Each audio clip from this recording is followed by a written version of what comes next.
Hola personas, bienvenidas al primer video del canal. La recomendación que nos convoca va a ser Waltz with Bashir, de Ari Folkman, del año 2008. Waltz with Bashir aborda una cantidad compleja de temáticas, ya sea de forma directa o indirecta.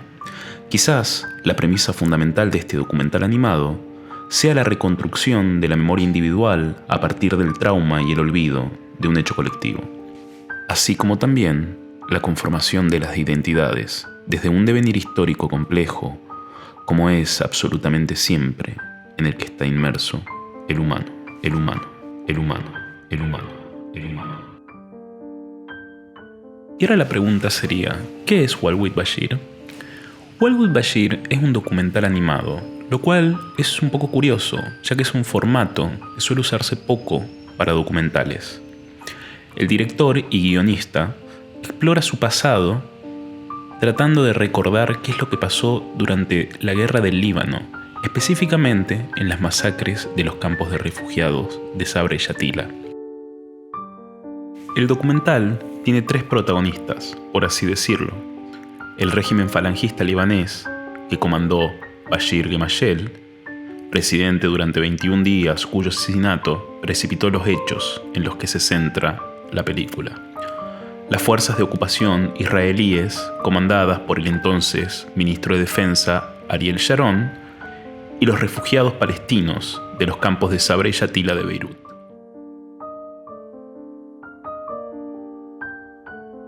De esta manera nos encontramos en un viaje muy interesante donde se plasma, por un lado, la realidad de los hechos tan crudos como son los momentos de una guerra, así como también las subjetividades de los entrevistados. Por ejemplo, hay un oscilar constante entre la realidad, lo alucinatorio y lo onírico. La animación permite exhibir la subjetividad del enunciador de manera directa con el espectador, la representación de los estados de ánimo, la utilización de colores para diferenciar momentos y recuerdos, señala directamente el carácter subjetivo, corporizado de dichas vivencias.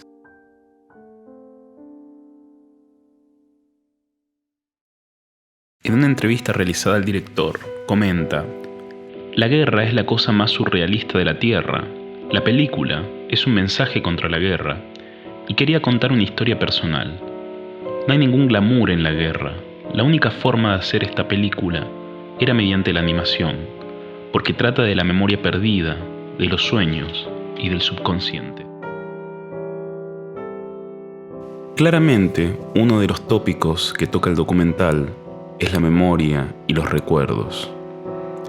Por eso me parece justificado recordar las palabras de Pierre Nora: la memoria es la vida, siempre encarnada por grupos vivientes, y, en ese sentido, está en evolución permanente, abierta a la dialéctica del recuerdo y de la amnesia, vulnerable a todas las utilizaciones y manipulaciones, capaz de largas latencias y repentinas revitalizaciones. La memoria es un fenómeno siempre actual, un lazo vivido en el presente, eterno. Y en cuanto a estos juegos con el pasado y la imagen, Agustina Trickel explica: la fotografía nos recuerda aquello que fue y que ahora, por acción inevitable del tiempo, ya no es.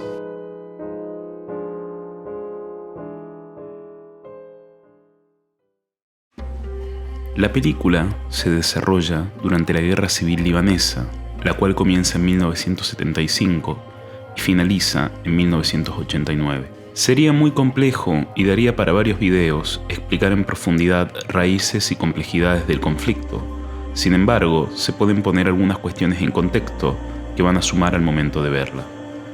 Para entender esta coyuntura histórica, una de las cuestiones principales es comprender el modelo democrático concesional que tenía el Líbano, a diferencia del modelo mayoritario, que es el que probablemente conocemos mejor. La democracia concesional incluye a todos los partidos en las tareas legislativas y ejecutivas en vez de tener un rol opositor en la discusión parlamentaria. Este tipo de organización política enfatiza la importancia de compartir el poder entre diferentes segmentos de la sociedad en lugar de una división entre gobierno y oposición. En términos ideales, hay dos características que deben darse: la coalición entre los líderes de los segmentos más importantes y una proporcionalidad en la distribución de los espacios de poder. Este tipo de estructura democrática tenía mucho sentido en el Líbano a raíz de su complejo entramado étnico, lingüístico, cultural, religioso e ideológico. Todo el sistema político entró en conflicto cuando Siria e Israel, que deseaban evitar un choque militar directo en la frontera del Golán, desplazaron al Líbano sus conflictos, ganando así profundidad estratégica, lo que llevó a que ambos países apoyaran a distintas facciones libanesas, enviando recursos económicos, armamentos y asesores que debían reforzar la capacidad militar de sus aliados.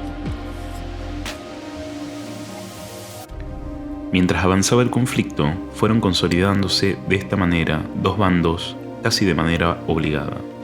Por un lado, el bando cristiano, representado por Bashir Gemayel, y por el otro, las facciones musulmanas que estaban divididas en varios grupos con distintos grados de integración. Esto llevó a la formación de cantones controlados por las respectivas milicias, las cuales a su vez tendieron a confesionalizarse, ya que con la desaparición de las instituciones estatales, el único refugio que quedaba para los ciudadanos era la solidaridad confesional. En 1982, Israel invade el Líbano, argumentando la protección de su frontera norte. El ministro de Defensa de Israel, Ariel Sharon, se reunió con Bashir meses antes, donde al parecer se discutió el ingreso de las Fuerzas de Defensa de Israel para expulsar del Líbano a la OLP, Organización de Liberación Palestina, lo que daría origen a lo que se llamó después la Operación Paz para Galilea. ישראל החליטה להטיל על צה"ל את המשימה להוציא את כל יישובי הגליל מטווח האש של הטרוריסטים המרוכזים הם מפקדותיהם ובסיסיהם בלבנון. שם המבצע שלום הגליל. Las fuerzas opositoras al bando falangista cristiano son de esta manera derrotadas y en agosto de 1982 la OLP se rinde solicitando que fuerzas internacionales lideradas por los Estados Unidos lleguen para asegurarse el respeto al acuerdo de rendición con 2 puntos: un pasaje para los milicianos fuera del país hacia Túnez y la protección de la población civil palestina que se quedaba en el Líbano. El 21 de agosto, las milicias de la OLP abandonan el país y 2 días después, el 23 de agosto, Bashir Gemayel es elegido presidente. Y con solo 21 días de presidencia, el 14 de septiembre, es asesinado junto con 26 políticos más en la sede de su partido a raíz de la explosión de una bomba. El documental se interesa por los recuerdos del director como soldado israelí durante este complicado momento geopolítico de la guerra civil libanesa.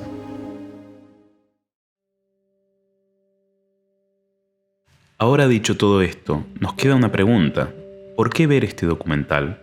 Las razones son varias. Por un lado, el tratamiento de la animación combinados con el formato documental dan origen a una gran pieza a nivel visual y narrativo. Algo que hasta ahora no se mencionó es la combinación de la música con las imágenes, que dotan al largometraje de una identidad muy personal y única. Y por último, y quizás el aspecto más importante, es el guión, que aborda una serie de problemáticas sumamente originales y poco tratadas, que a su vez sirven para interiorizarnos y reflexionar sobre conflictos geopolíticos que tienen vigencia en la actualidad y de los cuales sabemos poco, probablemente por un sesgo de proximidad. Al mismo tiempo, el tratamiento de los hechos no cae en un hiperrealismo como suele pasar con temáticas de este tipo, y es explorado gracias a la animación desde distintas facetas, dándonos de esta manera una experiencia única. Esperamos que esta recomendación les haya gustado y nos lo hagan saber suscribiéndose y comentando. Los saludamos desde un pasado en su futuro. La guerra es una masacre entre gente que no se conoce, para provecho de gente que sí se conoce, pero que no se masacra.